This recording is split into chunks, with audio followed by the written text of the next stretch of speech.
لله على وجهها الصلاة والسلام على صاحب حسنه وجماله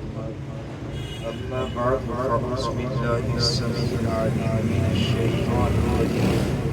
بسم الله الرحمن الرحيم قال الله تبارك وتعالى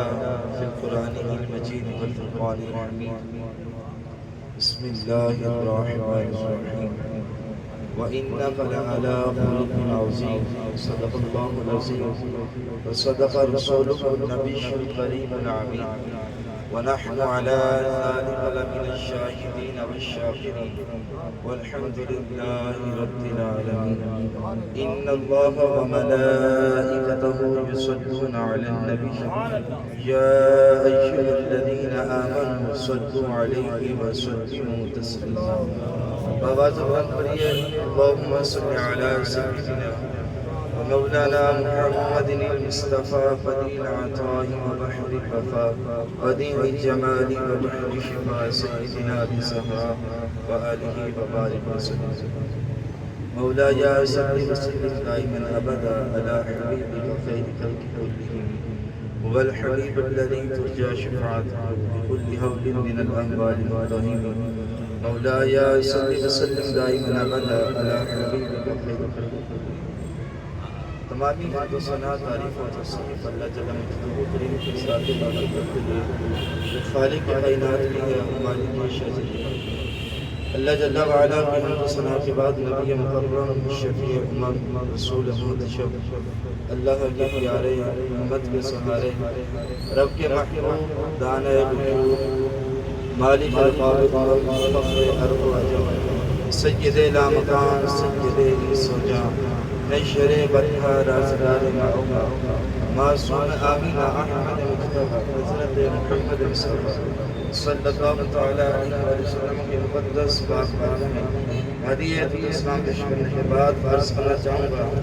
دعا فرمائیں کہ اللہ تعالیٰ میری زبان پر کلمۃ الحق جاری فرمائے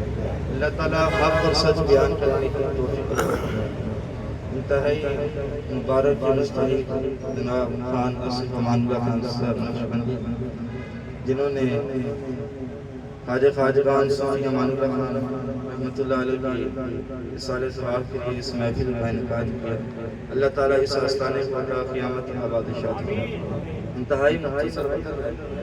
میں نے آپ کے سامنے آیت مقدسہ تلاوت کرنے کا شرف حاصل کیا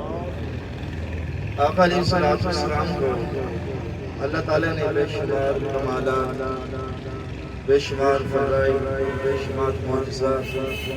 بلکہ خود آقا علیہ السلام کی ذات مبارکہ کو معجزہ بنا کر دنیا میں بھیجا آقا علیہ السلام سے صحابہ نے تربیت پائی ہے میں صرف ایک دو باتیں عرض کروں گا کیونکہ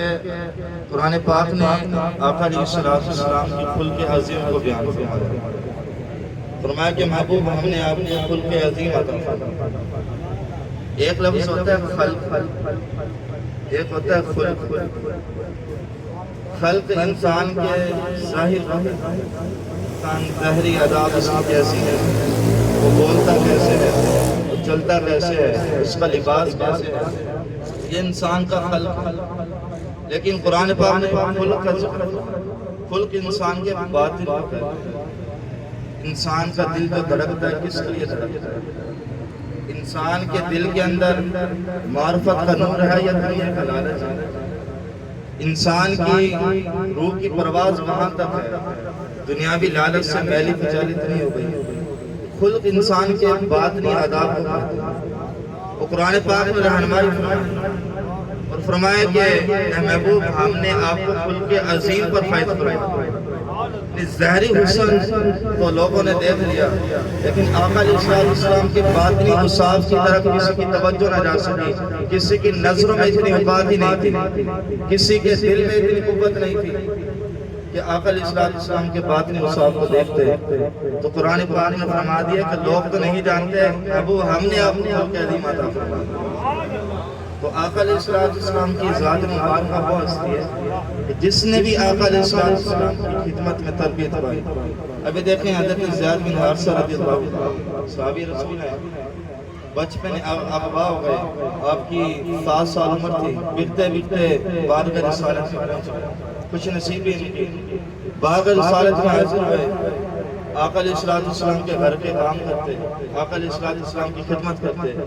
ایک بار ایک غلام نے زید بن حارثہ کو دیکھ لیا، وہ آپ کے علاقے کا تھا، جا کر اس کے والدین کو بتایا کہ آپ کا بچہ تو محمد بن عبداللہ صلی اللہ علیہ وآلہ وسلم کی خدمت میں ہے۔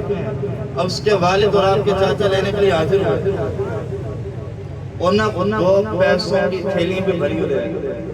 اور آ کر بارگاہ رسالت میں رکھ دی۔ عرض کیا کرتے ہیں کہ یا رسول اللہ صلی اللہ علیہ وسلم، یہ بچہ ہمارا ہے، تو یہ پیسے آپ رکھ لیں، بچہ ہمیں واپس دے دیں۔ آقا علیہ السلام نے ارشاد فرمایا تمہیں پتہ نہیں کس بارگاہ ہے، یا پیسوں کی قدر و قیمت نہیں ہے، پیسے اٹھا لو، میں زید کو بلاتا ہوں، اگر وہ تمہارے ساتھ جانا چاہتا ہے تو اس کو لے جاؤ۔ اب حضرت زید بن حارثہ رضی اللہ عنہ آئے، جب دیکھا باپ کھڑے ہیں لپٹ کر روئے، چاچے ایک ساتھ لپٹ کر روئے۔ باپ نے کہا تیری ماں بڑی یاد کرتی ہے، تیری بہنیں رو رو کے تیرا نام پکارتی ہیں،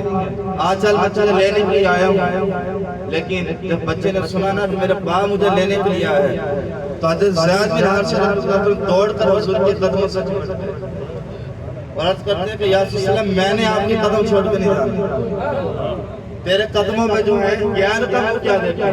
کون نظر میں چڑھے دیکھ کے طلبہ تیرا، وہ تیرے ٹکڑوں پہ پلے گیار کی کھوپڑ پر نہ ڈال، جھڑکیاں کھائیں چھوڑ کے صدقہ تیرا۔ یا رسول اللہ آپ سے تربیت پائی ہے، آپ کی زیارت سے میں محروم ہو جاؤں، تو یہ تربیت مصطفیٰ دی اخلاق۔ حضرت انس رضی اللہ عنہ فرماتے ہیں کہ میں نے 10 سال حضور کی خدمت کی ہے، میری ماں چھوڑ گئی تھی کہ حضور بچہ آپ کی خدمت کرے، 10 سال میں نے خدمت کی، کبھی بھی آقا علیہ السلام نے مجھ پر غصہ نہیں کیا، جلال نہیں فرمایا، مجھے جھڑکا نہیں، بلکہ آپ فرماتے ہیں ایک بار نا آقا علیہ السلام نے مجھے حکم دیا کوئی کام کے لیے کہ فلاں کام کر کے آؤ۔ آپ فرماتے ہیں میرے دل میں پکا ارادہ تھا میں کام کروں گا، میں نے کام کے لیے جانا ہے، لیکن کبھی کبھی ناز بھی آ جاتا ہے۔ عرض کی کہ یا رسول اللہ میں نہیں جاتا تھا، حضور نے فرمایا میں تجھے حکم دے رہا ہوں تو جا۔ آپ چل پڑے، راستے میں دیکھا بچے کھیل رہے ہیں، آپ بھی بچوں کے ساتھ کھیلنا شروع، ارادہ پکا تھا کہ میں نے کام کر کے آنا ہے۔ اب آقا علیہ السلام نے انتظار کیا کہ انس کہاں ہے، آقا علیہ السلام گھر سے خود چلے، ڈھونڈتے ڈھونڈتے انس کو تلاش کر لیا۔ جب حضرت انس رضی اللہ عنہ دیکھا نا تو تھوڑے ڈر گئے، حضور تشریف لے آئے، میں نے ابھی تک کام بھی نہیں کیا۔ جب آقا علیہ السلام کا چہرہ تھا وہ چہرہ امام جلال شریف فرماتے ہیں آقا علیہ السلام کو اللہ تعالیٰ کوئی بھی معجزہ نہ دیتا، حضور کا چہرہ ہی سب سے بڑا معجزہ۔ تو آقا علیہ السلام کا چہرہ انور دیکھا، نظریں جھک گئی، آقا علیہ السلام مسکرا پڑے، جس کی تسکین سے روتے روئے اس پڑے، تبسم کی عادت پہ لاکھوں سلام۔ تو حضرت انس رضی اللہ عنہ کو حوصلہ ہوا کہ آقا علیہ السلام مسکرا پڑے۔ اب آقا علیہ السلام نے فرمایا انس میں نے تجھے کام بھیجا تھا، تو یہاں پہ خیر ہے، عرض کرتے ہیں کہ یا رسول اللہ میں ابھی کام کے لیے جاتا ہوں، ابھی آپ کا حکم ہے۔ تو آقا علیہ السلام مسکرائے، دست شفقت اپنے سر پہ پھیرا، یہ اخلاق تھا آقا علیہ السلام۔ آقا علیہ السلام کی طائف کے غدار والوں نے گالیاں نہیں دی، پتھر نہیں مارے، اس کے باوجود آقا علیہ السلام کی زبان سے باتیں نکلی۔ آج یہی سبق ہم نے لینا ہے، یہ سب سے بڑی دولت اخلاق ہے۔ آقا علیہ السلام نے ارشاد فرمایا تم میں سے سب سے بہترین بندہ وہ ہے جس کا اخلاق سب سے اچھا ہے۔ اب محفل میں آ کر آپ کسی کو عزت سے بٹھا دیں تو یہ بھی اس لیے، اور اخلاق کا مطلب یہ نہیں ہوتا کہ میٹھا بولا جائے، بڑا سلجھ کے بولا جائے۔ اچھا اخلاق یہ ہے کہ جب بولا جائے سچ بولے، اچھا اخلاق یہ ہے جب بھی بولا جائے حق کے لیے بولا جائے۔ اب یہ نہیں کہ جملے تراش کے بولنا، ذرا میٹھے لہجے میں بولنا تو سامنے والا کہے گا بڑا اچھے اخلاق کا مالک ہے، نہیں، فرمایا کہ سچ بولنا یہ سب سے بڑا اخلاق ہے۔ آپ ہمیشہ سچ بولیں۔ بلکہ مجھے ایک بات یاد آ گئی، جو صوفیہ کرام جو ہوتے تھے نا جی، ان کی توجہ تقوی پہ ہوتی تھی، شہرت پہ نہیں ہوتی، تقوی کہ ہمارا معیار اور ہمارا مقام رب کی بارگاہ میں کتنا ہے، ہم رب کو یاد کتنا کرتے ہیں۔ حضرت بہلول دانا رحمت اللہ علیہ زمانہ کہتا تھا بہلول ہے لیکن نام دانا تھا۔ سب سے بڑا عقل مند وہی ہوتا ہے اور بلکہ مولانا رومی لکھتے ہیں مجذوب اس کو کہتے ہیں جس کی عقل کا شیشہ اللہ کی تجلی سے ٹوٹ جائے، اور فرماتے ہیں اصل عقل مند تو یہی لوگ ہوتے ہیں جس کو مجذوب کہتے ہیں، اصل عقل مند لوگ یہی ہیں۔ اب راستے میں بیٹھے تھے، ہارون رشید کا غسل ہونے لگا، پورا لشکر ساتھ ہے، ایک سپاہی آیا کہ صوفی صاحب ذرا راستہ چھوڑ دو، بادشاہ آ جائے۔ تو آپ فرمانے لگا آنے دو، سائڈ سے گزر جائے گا، میں تو راستہ نہیں چھوڑتا۔ اس نے پھر کہا میری ڈیوٹی ہے، مہربانی کریں آپ راستہ چھوڑ دیں، بادشاہ اس کا لشکر ہے، وزیر صاحب ہے، ہم نے یہاں سے گزرنا ہے۔ آپ نے کہا نہیں، بادشاہ کو جا کے کہہ دو۔ وہ کہنے لگے میں بادشاہ کا غلام ہوں، میں کیسے کہوں، میری ڈیوٹی ہے۔ حضرت بلوچ دانا رحمۃ اللہ علیہ نے بڑا پیار کیا۔ آپ فرمانے لگے تیرا جو بادشاہ ہے نا وہ میرے غلام کا بھی غلام ہے۔ تو کہہ رہا کہ میں بادشاہ کا غلام ہوں، میں نہیں حکم دے سکتا، میں نہیں جا کے بات کر سکتا، تو بادشاہ کو جا کے کہہ دے میں بادشاہ نہیں کرتا، تیرا بادشاہ میرے غلام کا بھی غلام ہے۔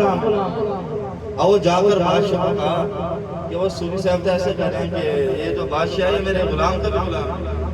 آپ جلال آئے، آپ کو آئے، صوفی صاحب آپ نے کیا کہہ دیا،